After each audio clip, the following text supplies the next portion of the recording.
नमस्कार दोस्तों, जैसा कि आप सबको पता है इस वीडियो सीरीज में हम एच.सी. वर्मा के कुछ सिलेक्टेड क्वेश्चंस सोल्व कर रहे हैं। तो इस वीडियो में हम सोल्व करते हैं H C. Verma chapter 5 Newton's laws of motion objective 1 question number 6। Question screen पर डिस्प्ले हो रहा होगा, तो एक बार आप वीडियो को पॉज करके क्वेश्चन को अच्छे से पढ़ लीजिए।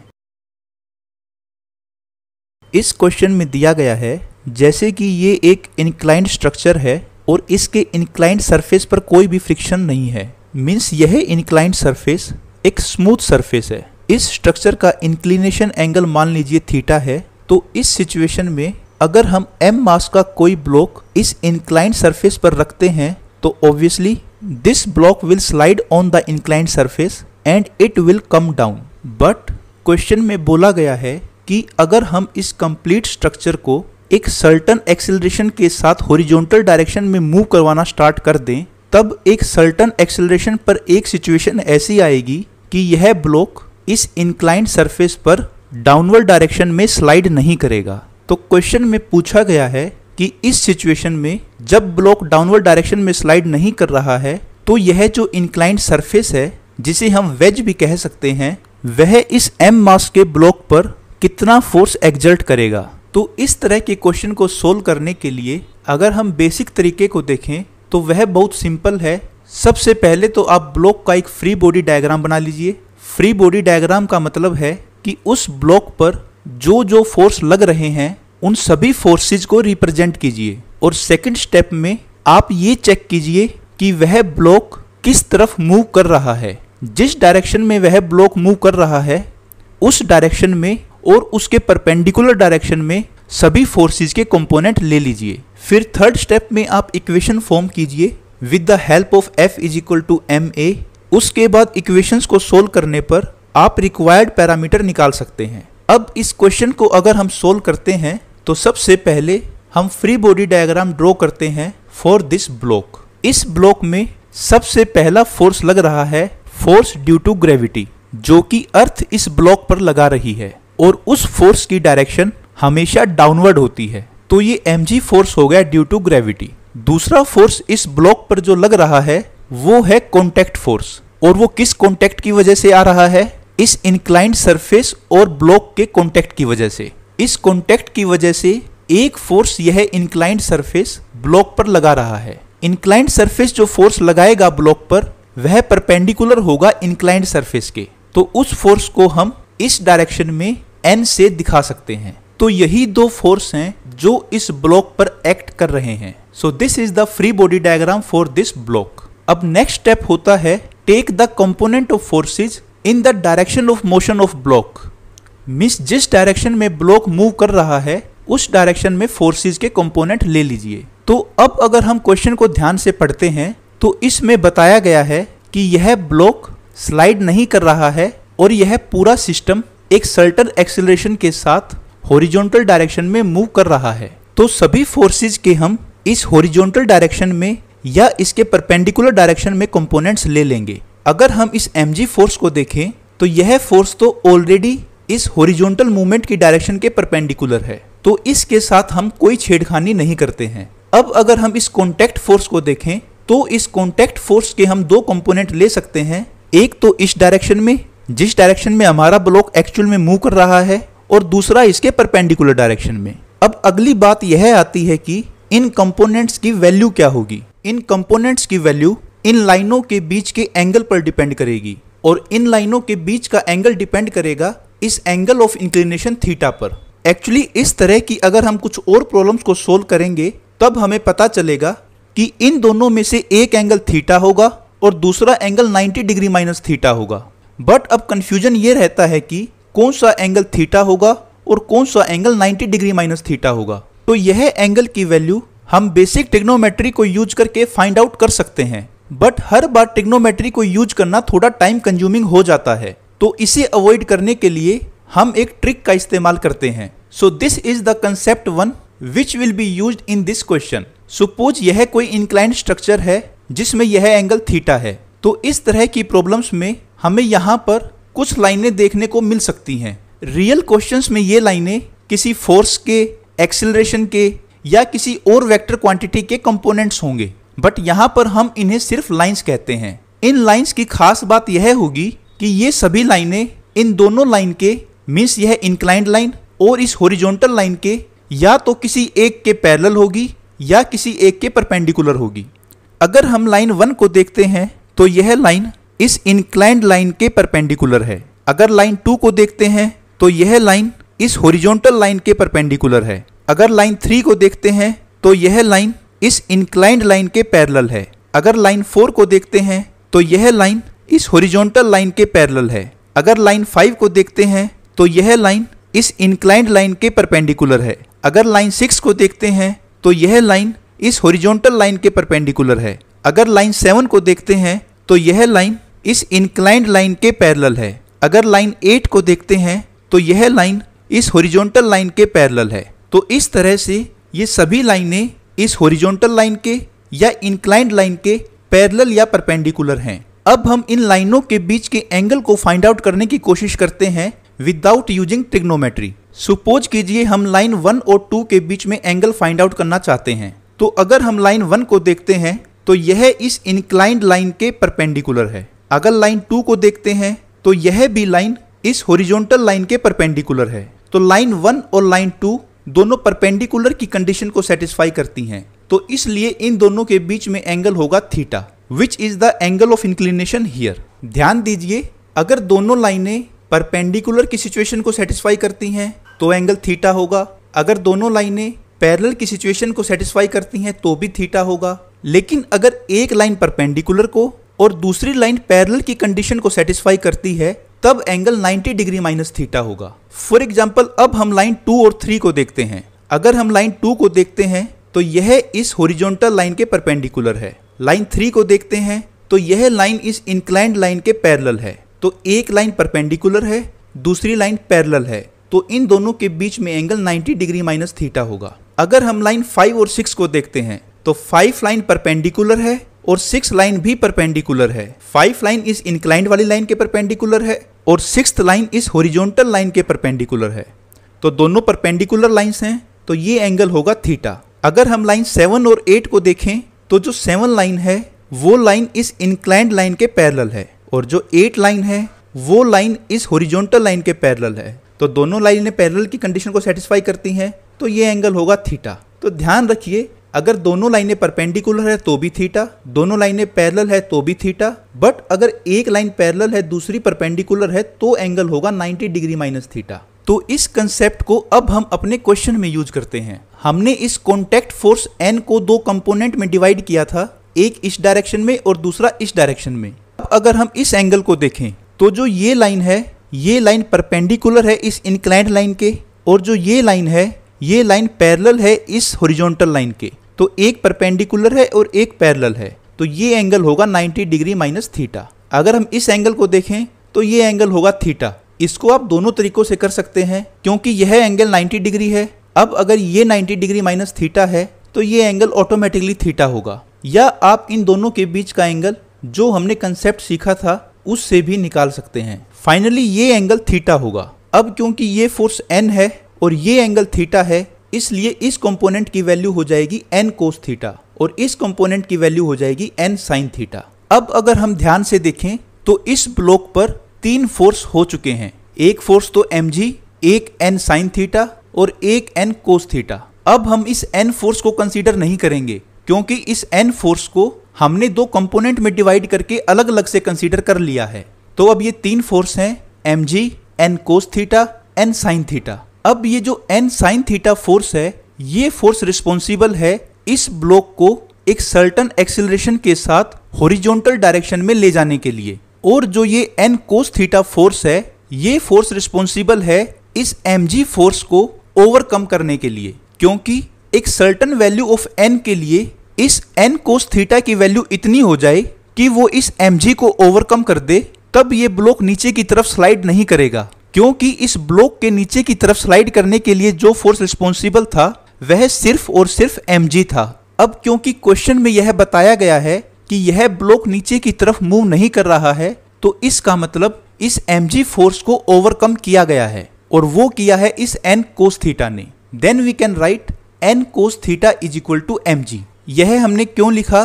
क्योंकि ब्लॉक नीचे की तरफ स्लाइड नहीं कर रहा है। अब अगर हम इस n sin थीटा को देखें तो यह फोर्स रिस्पॉन्सिबल है इस ब्लॉक को एक सर्टेन एक्सेलरेशन के साथ हॉरिजॉन्टल डायरेक्शन में मूव करवाने के लिए। हम मान लेते हैं कि यह ब्लॉक हॉरिजॉन्टल डायरेक्शन में a एक्सेलरेशन से मूव करता है। Then we can write n sin theta is equal to m into a। तो अब हमारे पास दो इक्वेशन आ गई हैं, n cos theta is equal to mg and n sin theta is equal to ma। अब अगर हम इन दोनों इक्वेशन को n और a के लिए सोल्व करें तब हमें मिलता है n is equal to mg upon cos theta, और इक्वेशन 1 और 2 को डिवाइड करके हम a की वैल्यू भी निकाल सकते हैं, जिसमें n से n कैंसिल हो जाएगा। Sine upon cos is equal to tangent theta is equal to a upon g, और यहाँ से a इज इक्वल टू आ जाएगा g टेंजेंट थीटा। तो ये दो expression that is n is equal to mg upon cos theta and a is equal to g tangent of theta, ये show करते हैं कि अगर हमारा ये पूरा सिस्टम g टेंजेंट थीटा के एक्सेलरेशन से हॉरिजॉन्टल डायरेक्शन में मूव करने लगता है तो उस सिचुएशन में यह ब्लॉक नीचे की तरफ स्लाइड नहीं करता, और उस केस में जो कॉन्टैक्ट फोर्स है मींस वह फोर्स जो वेज इस ब्लॉक पर लगाता है, जो कि हमारे केस में n है, उसकी value mg upon cos of theta होती है। तो हमारे क्वेश्चन में भी यही पूछा है कि वह वेज ब्लॉक पर कितना फोर्स लगाएगा जब ब्लॉक स्लाइड नहीं करता है, तो उसका आंसर हो गया mg upon cos of theta. अब अगर कोई पूछता है कि उस सिचुएशन में वह ब्लॉक किस एक्सेलरेशन से मूव कर रहा होगा, तो उसका आंसर हो गया g टेंजेंट ऑफ थीटा। लेकिन अब अगर हम एक सिचुएशन और देखें और ये अज्यूम करें कि जो इस स्ट्रक्चर के हॉरिजॉन्टल डायरेक्शन में मूव करने का एक्सेलरेशन है वो g टेंजेंट ऑफ थीटा से कम है, तो उस केस में हमारा यह n cos ऑफ थीटा भी कम हो जाएगा, जो कि mg से कम हो जाएगा। और अगर n cos थीटा mg से कम हो गया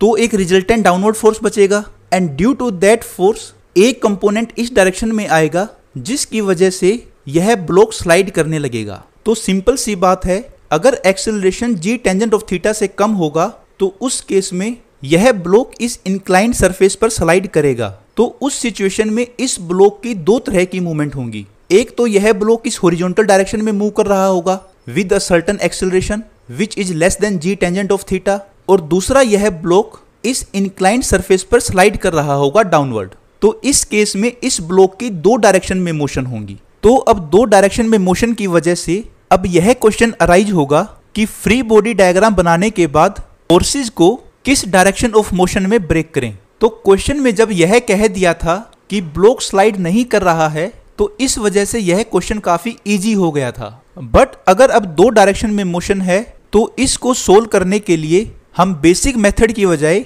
वेक्टर मेथड का यूज करेंगे। हालांकि हम वेक्टर मेथड से कोई भी क्वेश्चन सोल्व कर सकते हैं, बट अगर मोशन एक से ज्यादा डायरेक्शन में है तब वेक्टर मेथड का यूज करना ज्यादा जरूरी हो जाता है। चलिए अब हम इस क्वेश्चन का एक जनरल सॉल्यूशन फाइंड आउट करते हैं। सपोज यह एक इंक्लाइंड सरफेस है, यह ब्लॉक है और यह पूरा सिस्टम a एक्सेलरेशन के साथ हॉरिजॉन्टल डायरेक्शन में मूव कर रहा है।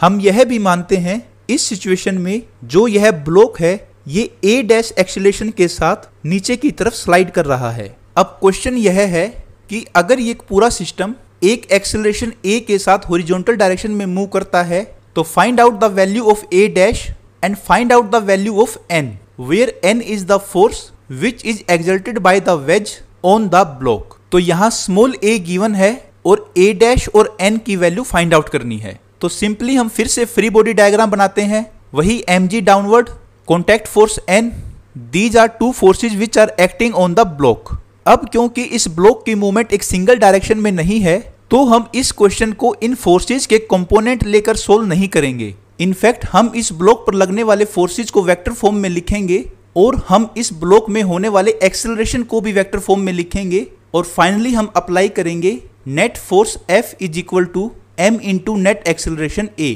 तो यहाँ पर इस डायग्राम में हमारे पास दो फोर्स हैं, एक तो mg और एक n। तो हमें इन दो फोर्सेज को वेक्टर फॉर्म में लिखना आना चाहिए, और नेट फोर्स होगा दोनों फोर्सेज का वेक्टर समेशन। हमें इस एक्सेलरेशन और इस एक्सेलरेशन को भी वेक्टर फॉर्म में लिखना आना चाहिए, और नेट एक्सेलरेशन होगा इन दो एक्सेलरेशन का वेक्टर समेशन और वेक्टर एडिशन। तो अब सबसे पहले हमारा काम है to learn how to write a force in form of a vector, किसी भी क्वांटिटी को वेक्टर फॉर्म में लिखने के लिए सबसे पहले जरूरी है to define a coordinate system. Suppose we are using Cartesian coordinate system, so x-axis and y-axis will be there. Suppose this is x-axis and this is y-axis, and suppose this is a force F. This is a force F means the magnitude of this force is F. Now second thing arise, what is the direction of this force? Direction of this force can be defined by telling the angle theta which this force is making with x-axis. Now we want to write this force in vector form. However, there are many ways to write this force in vector form, but right now we will use a general method which is applicable everywhere. As we know, every vector is made up of two things. Number one is magnitude and number two is direction. So in this given example, we can write vector f is equal to f, which is the magnitude of this vector, into my direction, and that direction should be such that its magnitude is unity, because this quantity only contribute direction, not magnitude, because magnitude term we have already put outside. So now question is how to find unit direction for this vector. We can find unit direction of a vector by using its direction cosines. Now question arises how to find direction cosines. Actually किसी भी line के लिए उसके direction cosines को find out करना बहुत ही easy है. बस हमें यह पता होना चाहिए कि वह लाइन एक्स एक्सिस के साथ और वाई एक्सिस के साथ क्या एंगल बनाती है. सपोज कीजिए यह कोई लाइन है जो एक्स एक्सिस के साथ अल्फा एंगल बनाती है, तो ऑब्वियसली वह वाई एक्सिस के साथ 90 डिग्री माइनस अल्फा का एंगल बनाएगी. तो इस लाइन के लिए डायरेक्शन कोसाइन होंगे cos of alpha in X axis and cos of 90 degree minus alpha is in Y axis. मतलब एक्स एक्सिस के लिए कोस ऑफ अल्फा, क्योंकि यह अल्फा एंगल बनाती है एक्स एक्सिस के साथ, और वाई एक्सिस के लिए कोस ऑफ 90 डिग्री माइनस अल्फा, क्योंकि यह 90 डिग्री माइनस अल्फा एंगल बनाती है वाई एक्सिस के साथ. तो अब इस लाइन के लिए हम इसकी यूनिट डायरेक्शन को लिख सकते हैं cos of alpha into a x cap plus cos of 90 degree minus alpha into a Y cap. So this is the unit direction for this line. तो यह एक लाइन थी जिसका मैग्नीट्यूड f था और उसकी डायरेक्शन यह है. अब मैग्नीट्यूड और डायरेक्शन को मिलाकर यह एक वेक्टर क्वांटिटी बन जाएगी जिसे हम लिखेंगे f vector. f vector is equal to f which is the magnitude of f vector into unit direction for this vector which is cos of alpha into a x cap plus cos of 90 degree minus alpha into a Y cap. तो इसे लिखना बहुत ही easy है. किसी भी vector को आपको लिखना है तो उस वेक्टर के मैग्नीट्यूड को बाहर रखिए, उस वेक्टर के लिए डायरेक्शन कोसाइन को फाइंड आउट कीजिए, और जो डायरेक्शन कोसाइन एक्स एक्सिस के लिए है उसके साथ ए एक्स कैप लगाइए, और जो डायरेक्शन कोसाइन वाई एक्सिस के लिए है उसके साथ ए वाई कैप लगाइए. अब अगर हम और ध्यान से देखें तो इस cos of 90 degree minus alpha को हम लिख सकते हैं साइन ऑफ अल्फा. तो vector f is equal to f into cos of alpha a x cap plus sine of alpha a Y cap. तो हमने यह कोई नई चीज नहीं लिखी है. अगर आप इस क्वांटिटी को ध्यान से देखेंगे तो this is equivalent to f cos of theta a x cap plus f sine of theta a Y cap. यानी कि इस वेक्टर f का x डायरेक्शन में कंपोनेंट है f कोस थीटा और y डायरेक्शन में कंपोनेंट है f साइन थीटा, जो कि हम नॉर्मली वैसे भी लिखते हैं. अगर हम f को दो कंपोनेंट में डिवाइड करते हैं along x axis and y axis, then this component is f cos theta and this component is f sine theta. So all these things are interrelated. But आप हमेशा रूल यह बना कर रखिए कि अगर कोई वेक्टर को लिखना है तो सबसे पहले उस वेक्टर के मैग्नीट्यूड को फाइंड आउट कीजिए, और फिर उसके लिए x एक्सिस और y एक्सिस के लिए डायरेक्शन कोसाइन को फाइंड आउट कीजिए, और फिर इस तरह से आप उस वेक्टर को लिख सकते हैं. अब हमारे क्वेश्चन में ये चार वेक्टर हैं जिन्हें हमें लिखना है, और वो है mg, n, a and a dash. सबसे पहले हम इन सभी वेक्टर्स के बीच के एंगल को लिख लेते हैं. a और a डैश के बीच में एंगल होगा थीटा, क्योंकि a इसके पैरेलल है और a डैश इसके पैरेलल है. दोनों पैरेलल हैं तो थीटा एंगल होगा. अगर ये एंगल थीटा है तो n और a के बीच में होगा 90 डिग्री माइनस थीटा, और mg और a डैश के बीच में भी होगा 90 डिग्री माइनस थीटा.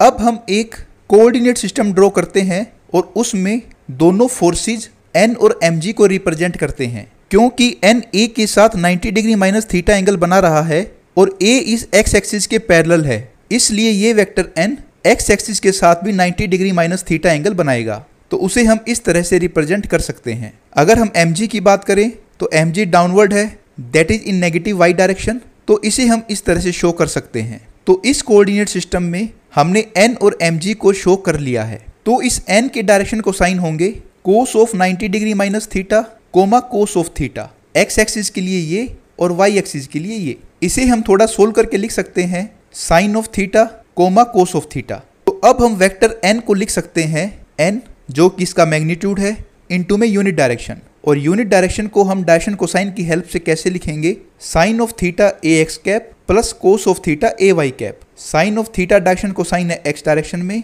और cos of theta direction cosine है वाई डायरेक्शन में। So this is complete vector n। अगर हम n को अंदर मल्टीप्लाई करें तो vector n is equal to n sine of theta a x cap plus n cos of theta a Y cap. हम mg vector को लिख सकते हैं mg vector is equal to minus mg a Y cap. क्योंकि यह simple negative y direction में है तो इसके लिए डायरेक्शन कोसाइंस को यूज करने की जरूरत नहीं है। डायरेक्शन कोसाइंस की हेल्प से वेक्टर लिखना आप केवल तभी यूज कीजिए जब कोई वेक्टर x और y एक्सिस के बीच में कहीं है। अब हमने वेक्टर n को भी लिख लिया है और वेक्टर mg को भी लिख लिया है, और यही दो फोर्स हैं जो इस ब्लॉक पर एक्ट कर रहे हैं। Now we can write net force means F net, और वो होगा इन दोनों फोर्सेस का summation means n sine of theta a x cap plus n cos of theta a Y cap minus mg a Y cap. तो अब इस net force को हम लिख सकते हैं n sine of theta a x cap plus n cos of theta minus mg into a Y cap. अब net force find out करने के बाद अब हम नेट एक्सेलरेशन फाइंड आउट करते हैं। उसके लिए सबसे पहले हम लिखते हैं वेक्टर a को। वेक्टर a क्योंकि x डायरेक्शन में है तो इसलिए vector a is equal to a into a x cap. अब वेक्टर a डैश को ड्रॉ करते हैं। वेक्टर a डैश a के साथ थीटा एंगल बनाता है नीचे की तरफ, तो यह x एक्सिस के साथ भी थीटा एंगल बनाएगा नीचे की तरफ। तो यह वेक्टर a डैश हो गया और इसके डायरेक्शन कोसाइन होंगे। ये जो a डैश वेक्टर है यह x एक्सिस के साथ थीटा एंगल बनाता है लेकिन क्लॉकवाइज डायरेक्शन में। ध्यान रखिए जो एंगल एंटी क्लॉकवाइज डायरेक्शन में मूवमेंट की वजह से बनते हैं वो एंगल पॉजिटिव होते हैं, और जो एंगल एंटी क्लॉकवाइज डायरेक्शन में रोटेशन की वजह से बनते हैं वो एंगल नेगेटिव होते हैं। क्योंकि x एक्सिस के साथ यह थीटा एंगल क्लॉकवाइज रोटेशन में बना है तो x एक्सिस के साथ a डैश वेक्टर का एंगल है माइनस थीटा, तो डायरेक्शन कोसाइन होगा कोस ऑफ माइनस थीटा। अब इस वेक्टर a डैश का y एक्सिस के साथ एंगल होगा, ये एंगल तो 90 डिग्री है और ये एंगल थीटा है, तो 90 डिग्री प्लस थीटा। लेकिन क्योंकि यह एंगल भी क्लॉकवाइज डायरेक्शन में मूवमेंट से बना है तो यह भी नेगेटिव लिया जाएगा। तो y डायरेक्शन के लिए डायरेक्शन कोसाइन होगा cos of minus 90 degree plus theta. लेकिन क्योंकि कोस माइनस को खा जाता है तो कोस के अंदर नेगेटिव होने से कोई फर्क नहीं पड़ता है। तो इस वेक्टर a डैश के लिए डायरेक्शन कोसाइन होंगे cos of theta comma cos of 90 degree plus theta, and cos of 90 degree plus theta is equal to minus sine of theta, because 90 degree plus theta is in second quadrant and in second quadrant cos is always negative. That's why its direction cosine for y axis is minus sine of theta. So direction cosines are cos of theta comma minus sine of theta. तो इस तरह से हम vector a dash को लिख सकते हैं a dash which is magnitude into unit direction, and unit direction would be cos of theta a x cap minus sine of theta a Y cap. अब हम नेट एक्सेलरेशन भी लिख सकते हैं जो कि वेक्टर a और वेक्टर a डैश का समेशन होगा। So net acceleration a net is equal to vector a plus vector a dash. Vector a is a into a x cap plus vector a dash is a dash cos of theta a x cap minus a dash sine of theta a Y cap. A x cap और a Y cap को अगर हम अलग अलग करें तो vector a is equal to a plus a dash cos of theta into a x cap minus a dash sine of theta a Y cap. So this is F net and this is A net, and by Newton's second law F net vector is equal to m into A net vector। अब हम ये equation लिखने के बाद दोनों तरफ जो ax cap के कोफिशिएंट है उनको इक्वेट करेंगे और जो ay कैप के कोफिशिएंट है उनको इक्वेट करेंगे। तो ax कैप के कोफिशिएंट को इक्वेट करने पर हमें मिलता है n sine of theta is equal to m into a plus a dash cos of theta. This is equation number 1। ay cap के कोफिशिएंट को इक्वेट करने पर हमें मिलता है n cos of theta minus mg is equal to m into minus a dash sine of theta. This is equation number 2। अब हमें ये दो इक्वेशन मिल गई हैं और जो वेरिएबल हमें फाइंड आउट करने हैं वो है n एंड a डैश। तो दो इक्वेशन है और दो ही वेरिएबल हैं, इसलिए हम इनको सोल्व कर सकते हैं। तो सबसे पहले हम इनको वेरिएबल फॉर्म में लिखते हैं, तो वो हो जाएगा n sine of theta minus a dash m cos of theta is equal to ma। This is equation number 3। n cos of theta plus a dash m sin of theta is equal to mg। This is equation number 4। यहाँ अब n और a dash दोनों variable हैं, तो इनके लिए अगर हमें सोल्व करना है तो सबसे पहले हम a dash की वैल्यू फाइंड आउट करते हैं। उसके लिए हमें यह n वाली टर्म कैंसिल करनी होगी। इसके लिए इक्वेशन 3 को हम cos of theta से मल्टीप्लाई करते हैं और इक्वेशन 4 को हम sin of theta से मल्टीप्लाई करते हैं। तो ऐसा करने से हमें दो और इक्वेशन मिलेंगी, जो है इक्वेशन 5 एंड इक्वेशन 6। अगर हम इसको सब्ट्रैक्ट करेंगे तो ये कैंसिल हो जाएगा और यहाँ से यह होगा minus a dash m into sine square theta plus cos square theta, and sine square theta plus cos square theta is equal to 1, so it is equal to m into a cos of theta minus g sine of theta. थोड़ी और calculation करने से हम a dash को निकाल सकते हैं। a dash is equal to g sine of theta minus a cos of theta. अब a डैश निकालने के बाद अब हमें n निकालना है, तो यह a डैश वाली टर्म कैंसिल होनी चाहिए। उसके लिए हम इक्वेशन 3 को मल्टीप्लाई करते हैं साइन ऑफ थीटा से और इक्वेशन 4 को मल्टीप्लाई करते हैं कोस ऑफ थीटा से, तो उससे हमें दो इक्वेशन और मिलती हैं। सपोज कीजिए ये इक्वेशन है इक्वेशन 7 एंड इक्वेशन 8। अगर हम सिंपली इनको ऐड करते हैं तो ये टर्म कैंसिल हो जाएगी और यहाँ से n into similarly sine square theta plus cos square theta is equal to 1 and that is equal to ma sine of theta plus mg cos of theta. So this is the value of n। So in this way we have found expression for both, that is a dash is equal to g sine of theta minus a cos of theta and n is equal to ma sine of theta plus mg cos of theta. यहाँ पर जो question हमने बिल्कुल starting में solve किया था, जो कि HC वर्मा में दिया गया था, उसको भी जस्टिफाई कर सकते हैं। अगर मान लीजिए ये जो एक्सेलरेशन a है इसकी value g tangent of theta हो जाए, तो उस केस में a dash should become equal to 0 and n should become equal to mg upon cos of theta. So we can put a is equal to g tangent of theta in both of these expressions and we will find for a is equal to g tangent of theta a dash is equal to 0 and n is equal to mg upon cos of theta। हम यहाँ से यह भी देख सकते हैं कि अगर a की value g tangent of theta से कम है then a dash will be positive, means block will slide down, but अगर a की value g tangent of theta से ज्यादा हो जाती है then a dash will become negative। a dash negative का मतलब है उस केस में जो ब्लॉक है वो ऊपर की तरफ स्लाइड करना स्टार्ट कर देगा। वी कैन ऑल्सो ऑब्जर्व अगर एक्सीलरेशन बढ़ता है पूरे सिस्टम का तो contact force on the block यानी कि n की वैल्यू भी बढ़ेगी। तो फ्रेंड्स आई होप इस क्वेश्चन से आपके सभी कंसेप्ट क्लियर हो गए होंगे। See you in next video. Please like and share the video and subscribe the channel. Thanks for watching. Good bye.